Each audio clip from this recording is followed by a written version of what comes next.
Midwest Whitetail is brought to you by Realtree, Hoyt Archery, Fuse Accessories, Muddy Outdoors, Frigid Forage, Trophy Rock, Scentmaster, Cabela's, Rocket Broadheads, Bloodsport Arrows, Redneck Hunting Blinds, Scott Archery, Woods Zero Turn Mowers, Scentlock, Deer Grow, Quiet Cat, Execute Scent Control, Non-Typical Wildlife Solutions, Yeti Coolers, and Nikon.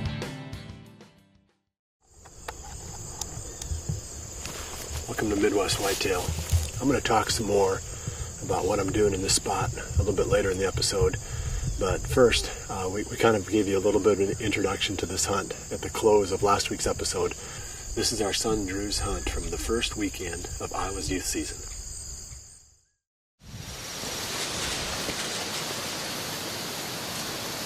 Welcome to Midwest Whitetail.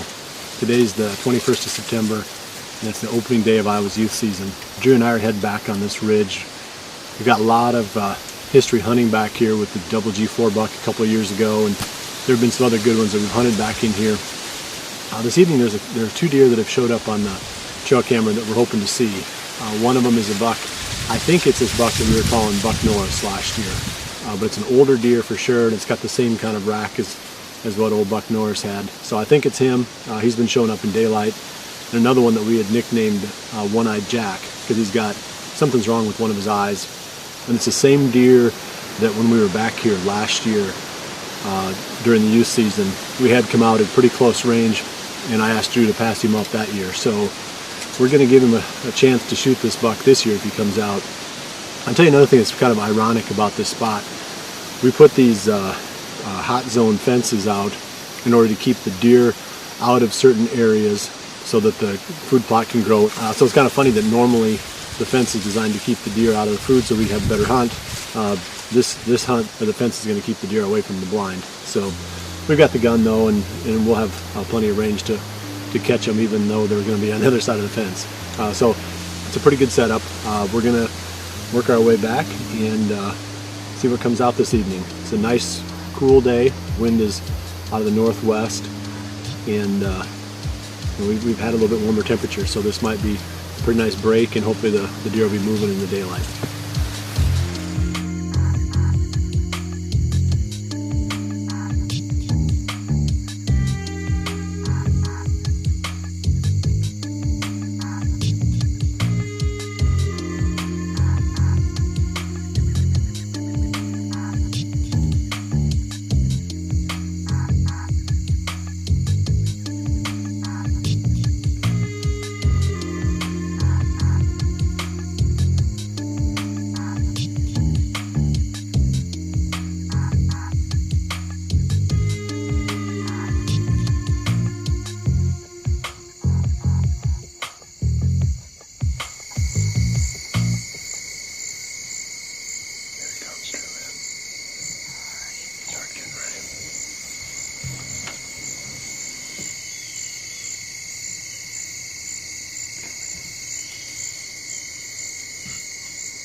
So we played the video back, and now we're just going along the edge seeing if we can find him.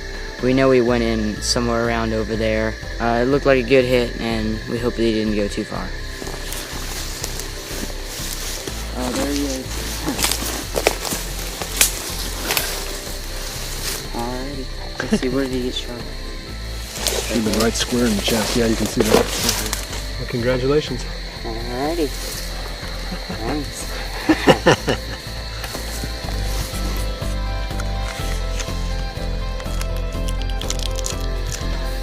This buck came out, it was almost 2 hours before the end of legal shooting time. He just slowly but surely worked his way in. There was a couple of spikes that got past us and got downwind of us, unfortunately. One of them snorted, then he lifted his head, and pretty much the show was going to be over in a few seconds if he didn't shoot. But I think if they wouldn't have got downwind of us, he'd have given you a really easy broadside shot. Yeah, that would have made it a lot easier. Yeah, but as it was, I mean, he put it right square in the middle of his chest, made a perfect hit on him. It was a typical early season hunt. Obviously, the food sources are where the action's at during the early season. And the trick here was getting the cameras out early, trying to find out where some of these bucks were. And he was one that we had picked. And there was another one also coming out to this field, that buck we called One-Eyed Jack. They were the obvious targets for the youth season. So it's something to keep in mind. Obviously, you know, we want to spend our time where it pays the most dividend. So we focus on the bucks that are showing up on daylight on the cameras. And that was one of the main keys, I think, to our success tonight. We could have randomly gone to a different spot and hoped for the best. But with the limited time we've got, like I said, with the kids, with all the activities that they've got, they basically have one or at the most 2 evenings a week, and that would be the weekends. So we got to make those times count. Let's talk about this buck a little bit quick too. I thought possibly when we came in here that this was the buck that we had thought was Buck Norris last year. So that's what I was calling him. But when Greg got here to help us with the recovery, he recognized him right away as a deer that we had some footage of from 2012, I guess, and possibly 2013. His wife actually found one of the antlers off this deer this past winter. So this is not a deer. It's not the one that I thought it was, but it's still an older, great mature buck to shoot.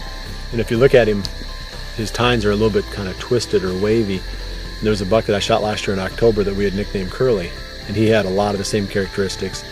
So this deer actually looks a lot like Curly. And if we wouldn't have killed Curly last year, our first inclination might have been that this was him, but it's got a lot of those same characteristics. Regardless, as either a 4 or 5 year old, this is the exact type of bucks that we like to target on this farm. I mean, genetically, he's never going to get a lot bigger than this, but yet he makes a great trophy because of his maturity and just the fact that he's lived 4 or 5 years here, and that makes him a great trophy in our eyes.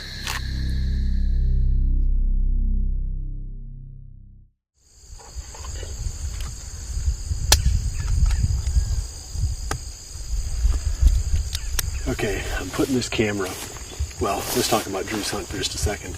He's turning into quite a crack shot. He hit that buck just perfect. I mean, if you could have drawn a little small spot, perfect place to hit that deer, that's right where he hit him. So it's pretty exciting for both of us to be in the blind together and have that kind of success on an old buck like that.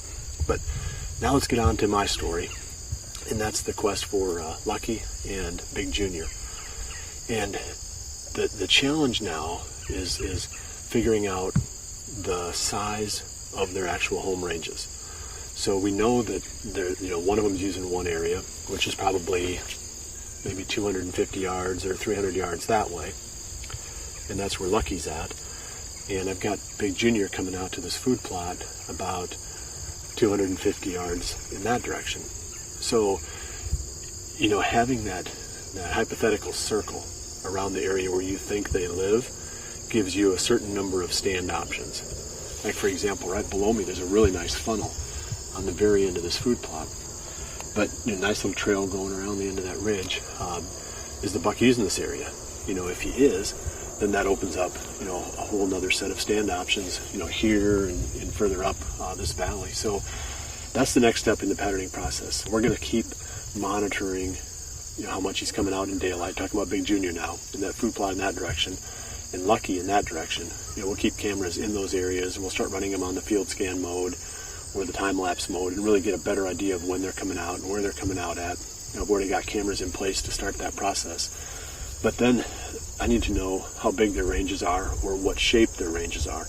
You're never going to nail that down perfect, but the more information you can get, the better job you can do of picking those stand locations that are in your advantage. So stick with me, and I'm going to keep bringing you this whole patterning process on these 2 deer, and potentially we'll add another buck or two. We've got another one we can talk about next week that we're starting to pick up on camera during daylight too, and he's a definite shooter. But I'm not going to load you down this week with too much, because we've also got a nice update from Aaron Warbritton. So we'll jump to that next, then I'll come back and wrap up here.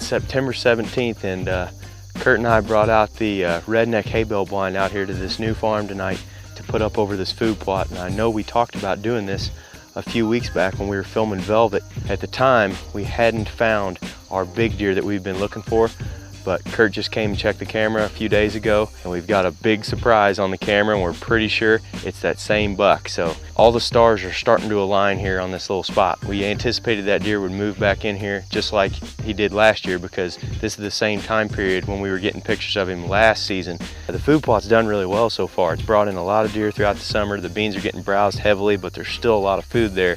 So we're anticipating that this stuff is gonna last clear into the late season. But we're putting in this blind right here, and the plan is to come in here possibly early muzzleloader season if that buck is showing up on this food plot during daylight, and get Kurt on this deer. The way that this spot sets up, I talked about it before, but we put in this redneck blind right here, and we can exit the blind without any of the deer knowing it. We can just back right out of the back of the blind, get in that corn, and take it down and out of here with blowing a northwest wind. It should enable us to hunt this spot several different times. But these little hay bale blinds by Redneck are really handy, especially for an application like this. It's really lightweight, and we're way back in here, so it'd be hard for us to get a more solid structure blind all the way in here. So this thing we just assembled in the shop in a few hours, brought it back out here on the back of a truck. This spot is shaping up great. We've got our target deer moved back into this area. He's on the trail camera, so we'll keep updating you as we get closer into the season. Hopefully we can get Kurt on this big deer come October.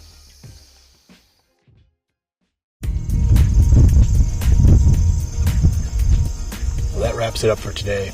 We've still got people hunting this week, so hopefully we'll have some action for you with regard to those hunts again next week. But for my part, I'm going to continue this process of trying to put together my pattern on these 2 bucks. So I'm going to keep that story going, and then next week I'll introduce the 3rd buck to the list.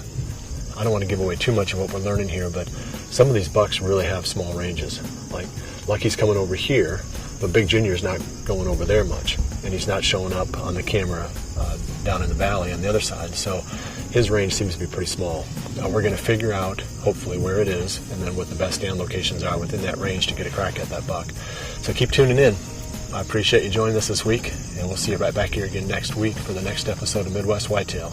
And remember to always dream big.